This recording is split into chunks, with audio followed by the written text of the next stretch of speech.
India में faith हमेशा से था। मंदिर, मस्जिद, गुरुद्वारा, ये सब हमारे जीवन का हिस्सा है। पर आज कुछ बदल गया है। आज फेथ के साथ पावर आ गई है, पैसा आ गया है, पॉलिटिक्स आ गई है।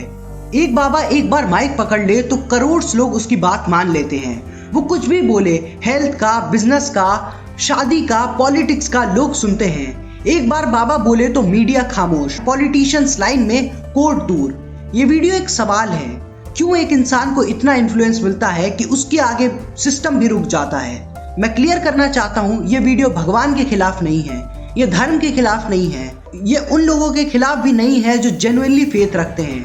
ये वीडियो एक पैटर्न देख रहा है, ये समझने की कोशिश है कि मॉडर्न इंडिया में बाबा कल्चर इतना पावरफुल क्यों बन गया है और इसमें कौन बेनिफिट कर रहा है। अगर आप जेन्युइनली इंटरेस्टेड हैं, not to mock but to understand, तो चलिए शुरू करते हैं। सबसे पहले एक चीज क्लियर करनी जरूरी है, फेथ और गुरु कल्चर में फर्क। फेथ पर्सनल होती है, आप मंदिर जाते हैं, घर में पूजा करते हैं, नमाज पढ़ते हैं, ये सब पर्सनल चॉइस है, कोई प्रॉब्लम नहीं। लेकिन जब फेथ ऑर्गेनाइज हो जाती है, जब उसका सेंटर एक इंसान बन जाता है, जब उस इंसान के पास अनचेक्ड पावर आ जाती है, तो फेथ नहीं, अथॉरिटी बन जाती है। और अथॉरिटी के साथ आते हैं रूल्स, कंट्रोल, फियर। धर्म कहता है भगवान सब देख रहा है, गुरु कल्चर कहती है बाबा सब जानते हैं और सिर्फ बाबा ही तुम्हें बचा सकते हैं। ये शिफ्ट है from inner belief to external dependency. तो जब हम बाबा कल्चर की बात करते हैं, हम ऑर्गेनाइज इन्फ्लुएंस की बात कर रहे हैं। और ये इन्फ्लुएंस सिर्फ स्पिरिचुअल नहीं, ये पॉलिटिकल है, इकोनॉमिक है, सोशल है। प्रॉब्लम भगवान से नहीं है, प्रॉब्लम बीच के ब्रोकर्स से होती है। अब सवाल ये है, इंडिया में ये कल्चर इतनी स्ट्रांगली क्यों फल फूल रही है? इसका जवाब सिंपल है, सिस्टम का फेलियर। सोचिए, एक मिडिल क्लास फैमिली को मेडिकल इमरजेंसी आई, हॉस्पिटल में वेटिंग, बिल्स देख के डर, ट्रीटमेंट में सर्टेनिटी नहीं, तो लोग क्या करते हैं? दुआ मांगने आते हैं, मिरेकल की उम्मीद करते हैं। नौकरी नहीं मिल रही, कंपटीशन ब्रूटल है, स्किल है, मेहनत है, पर सिस्टम अनप्रेडिक्टेबल है। लोग फ्रस्ट्रेटेड होते हैं, फिर कोई कहता है ये मंत्र पढ़ो, ये थ्रेड पहनो, सब ठीक हो जाएगा, और उस मोमेंट में वो सर्टेनिटी अच्छी लगती है।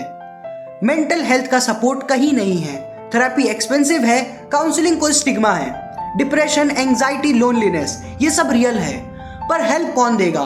तो लोग अपने दुख बाबा के पास ले जाते हैं, बाबा सुनते हैं, सॉल्यूशन देते हैं, इंस्टेंट रिलीफ देते हैं। जब सिस्टम फेलियर करता है तो लोग सल्वेशन कहीं और ढूंढते हैं।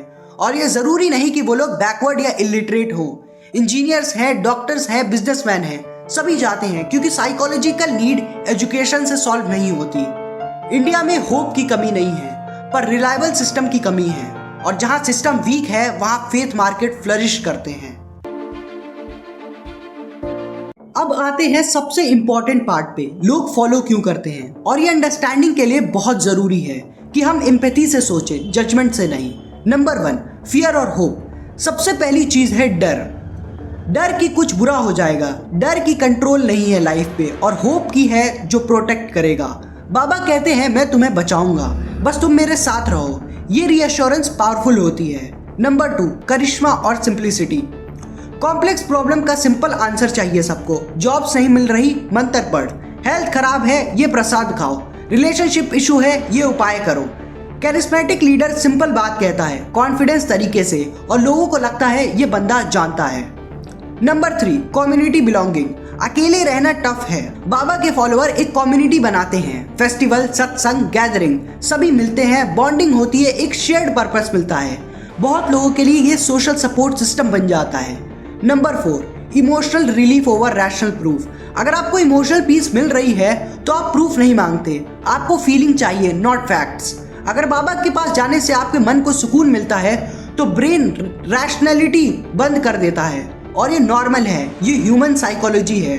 मैं ये नहीं कह रहा कि जो लोग बाबा को फॉलो करते हैं वो स्टूपिड हैं, बिल्कुल नहीं।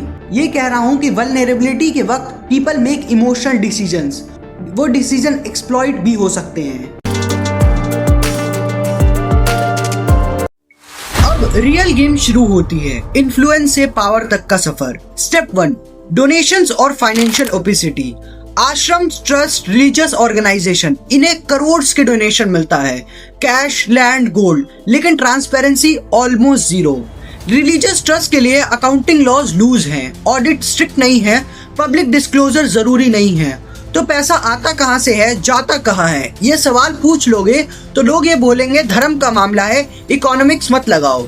लेकिन भाई जब अंपायर बनती है तो इकोनॉमिक्स जरूर लगती है। Step 2, parallel institutions. बड़े बाबास के पास क्या होता है? Schools, hospital, universities, even security forces. ये सब लेजिटिमेट है सरफेस पर एक्चुअल में ये पैरेलल गवर्नेंस स्ट्रक्चर है। इनके अंदर गुरु का वर्ड ही लॉ है। Step 3, political influence. जहां 10 लाख फॉलोअर हैं वहां 10 लाख वोट्स हैं। पॉलिटिशियन समझते हैं ये बात, इसलिए इलेक्शन के पहले पॉलिटिशियन बाबा के पास जाते हैं, ब्लेसिंग नहीं वोट बैंक के लिए जाते हैं। बाबा एक बार माइक पकड़ ले और बोल दे इस पार्टी को सपोर्ट करो तो पूरे उनके फॉलोअर उसी पार्टी को सपोर्ट करेंगे। डेमोक्रेसी में ये डायरेक्ट पावर है। जहां फॉलोअर्स होते हैं वहां वोट और पावर ऑटोमेटिकली आ जाता है। और अगर बाबा कंट्रोवर्शियल बन जाए तो भी पॉलिटिशियन डिफेंड करते हैं क्योंकि उन्हें फॉलोअर का सपोर्ट चाहिए। अब हम बात करते हैं मीडिया की। प्राइम टाइम पे बाबा आते हैं, इंटरव्यूज होते हैं, भाषा टेलीकास्ट होते हैं, चैनल टीआरपी के लिए कवर करते हैं क्योंकि इन्हें व्यूअरशिप मिलती है। पर जब कंट्रोवर्सी होती है तब भी कवरेज होती है, लेकिन टोन डिफेंसिव होती है। ओपनली क्रिटिसाइज करना रिस्की है क्योंकि बैकलैश का डर होता है। फॉलोअर सोशल मीडिया पे ट्रेंड शुरू कर देते हैं, एडवर्टाइजर प्रेशर करते हैं तो मीडिया केयरफुल रहता है। व्हाट्सएप और सोशल मीडिया, यहाँ बाबा कल्चर की असली ताकत है। एक वीडियो वायरल हो गई, 50 लाख व्यूज। एक मिरेकल स्टोरी फॉरवर्ड हो गई, करोड़ ने पढ़ी। एल्गोरिदम क्या करता है? जो इंगेज करता है वो प्रमोट करता है। Faith based content highly engaging होता है, इमोशनल, शेयरेबल। और फैक्ट चेकिंग कौन करेगा? व्हाट्सएप पे फॉरवर्ड करने से पहले कौन वेरीफाई करेगा? Selective exposure. पॉजिटिव कंटेंट हर जगह है, मिरेकल्स, ब्लेसिंग, सक्सेस स्टोरीज। लेकिन अगर कोई इन्वेस्टिगेट जर्नलिज्म करे तो कोई क्वेश्चन रेज करे तो उसको लेबल लगता है anti Hindu, anti faith, paid media. तो जो एक्सपोज करना चाहते हैं वो भी सोचते हैं रिस्क लेना चाहिए या नहीं। ये है मीडिया का रोल, एम्प्लीफिकेशन विदाउट अकाउंटेबिलिटी। मैं ये क्लियर करना चाहता हूँ, ये वीडियो स्पिरिचुअलिटी के खिलाफ नहीं है। मेडिटेशन करो, योगा करो, टेंपल जाओ, प्रेयर्स करो, कोई प्रॉब्लम नहीं। पर्सनल फेथ ब्यूटीफुल चीज है। ये वीडियो रिलीजन के खिलाफ नहीं है। हिंदुइज्म, इस्लाम, सिखिज्म, क्रिश्चियनिटी, सभी में विजडम है, सभी में वैल्यूज हैं। ये वीडियो हर बाबा को फेक नहीं कह रहा। बहुत जेन्युइन स्पिरिचुअल गाइड्स हैं जो सेल्फलेसली सर्व करते हैं, जो ईगो नहीं रखते, जो इन्फ्लुएंस को मिसयूज नहीं करते। ये वीडियो अनचेक्ड अथॉरिटी के खिलाफ है। जब एक इंसान इतना पावरफुल बन जाए कि सवाल पूछना पाप बन जाए तो वो स्पिरिचुअल लीडर नहीं, डिक्टेटरशिप बन जाती है। स्पिरिचुअल गाइडेंस और ब्लाइंड ओबीडियंस में फर्क होता है। ये वीडियो उस फर्क को समझने की कोशिश है। अब $1,000,000 क्वेश्चन, क्या ये सिस्टम चेंज हो सकता है?